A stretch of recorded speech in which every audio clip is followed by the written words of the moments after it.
All right. So my interpretation of the argument, and if my interpretation is wrong, feel free to correct me. But since it's an interpretation, it couldn't possibly be a straw man. My interpretation of your argument is, in a stateless society, and to me, anarchism and statelessness is the exact same thing. But let's just go with stateless. Let's ignore the term anarchy. In a stateless society, what happens when someone violates a contract or commits a crime, and they decide to say, "Nope, you're not an authority to me. I don't submit to your authority." And well, there's two different scenarios that could take place. And it's dependent upon what the violator does. If the violator decides to, stay on someone's private property, then guess what? Then obviously people would have rules on their own private property saying, hey, if insurance, if the set of insurance companies over this geographic region decide that you need to stand trial to use restitution for someone whose rights you have violated, and you decide not to, you're not welcome on my property. Okay? You're not welcome on my property. And so if you step on my property, then I have the right to arrest you. I have the right to arrest you and stop you from going anywhere and hold you to trial. I am not initiating force upon you because it is you who is initiating force upon me by stepping onto my land. Okay, I've made my rules explicitly clear. You decided to step on my land, therefore you have consented to my rules. Therefore, it's not initiating force because you consented to it out of your decision to step on my land. Okay.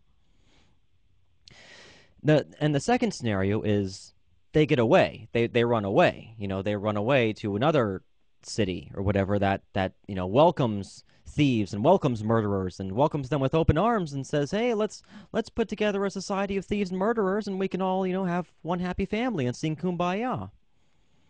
Okay, what happens then? Well, then it's simply a matter of ostracism. We have your DNA, your thumbprint, and your a picture of your face. You're not welcome back. End of story. And one of the things I really want to point out, is this is exactly what happens currently. This is exactly what happens currently. So I violate a crime in the United States, and I decide, nope, I don't submit to the United States authority, so I move to Guatemala. I move to a country where there is no extradition policy whatsoever. What are you going to do? What is the United States of America going to do? I'm in the country with no extradition policy. What are you going to do? Nothing. That's what you're going to do. Nada. All you're going to do is put my face on a flyer and say, hey, if anyone in the United States happens to see this person come back into the United States, let us know so we can arrest him. That's all you can do. What if I decide never to go back into the United States? You can't do nothing because I'm in a country with no extradition policy. So the exact same problem happens right now under a state. Exact same problem right now under a state. So I don't consider this to be a problem that's unique with statelessness. And of course, you have to recognize that human beings, they tend to be the same. Human beings tend to think alike. We tend to not like murder and theft. We tend to not like those things. We tend to not like it when people commit murder or commit theft or violate a contract. We tend not to like those things. And so we tend to put together generally the same kinds of rules. All of the countries in the world, they have the same kinds of rules when dealing with murder and theft and rapists and people who violate their contracts. Of course, we hold, the way in which we punish those rules varies, but we all hold rules against them, which goes to tell you that human beings are typically the same. And so very few societies would say, hey, let me welcome all the murderers and thieves and rapists. You're all welcome here. That society would inevitably fall apart all on its own.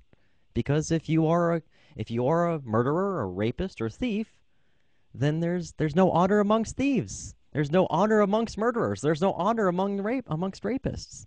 It will inevitably fall apart. So the only societies that will take root, the only societies that will really prosper and really become very large are the societies that have a basic system of punishing the people who violate other people's rights and don't follow their contracts. And you say that you hate it when people talk about how the Constitution is just a piece of paper. Contracts are just a piece of paper as well, and I agree. They're just pieces of paper. What matters is the incentives. What matters is the incentive structure so that you can have a society with the most amount of prosperity. What matters is the incentives. Do you have the best incentives with a monopoly, or do you have the best incentives with competing services? That's what matters, the incentives. And you say, well, there's no restitution.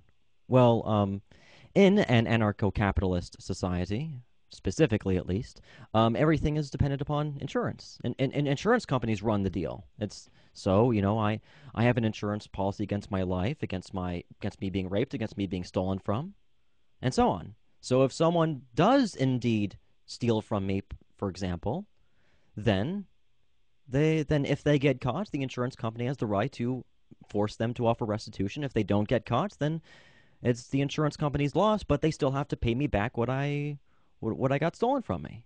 They have to pay back on the insurance policy.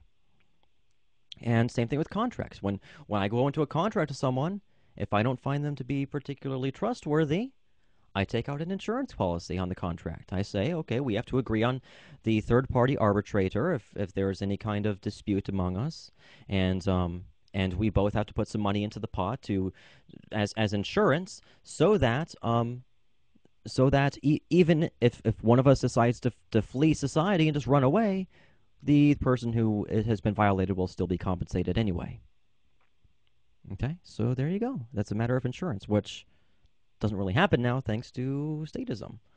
But yeah, I just want to point out that this is the kind of problem that happens right now in this very society. This is the kind of problem that happens right now because I could kill someone, I could kill 20 people, and take a boat or take a plane to and before my name gets put on the FBI's most wanted list, I take a boat or a plane to a country that has no extradition policy. And I enjoy my life with the millions of dollars that I stole from the people that I killed. And there you go. So that problem exists right now in this very society.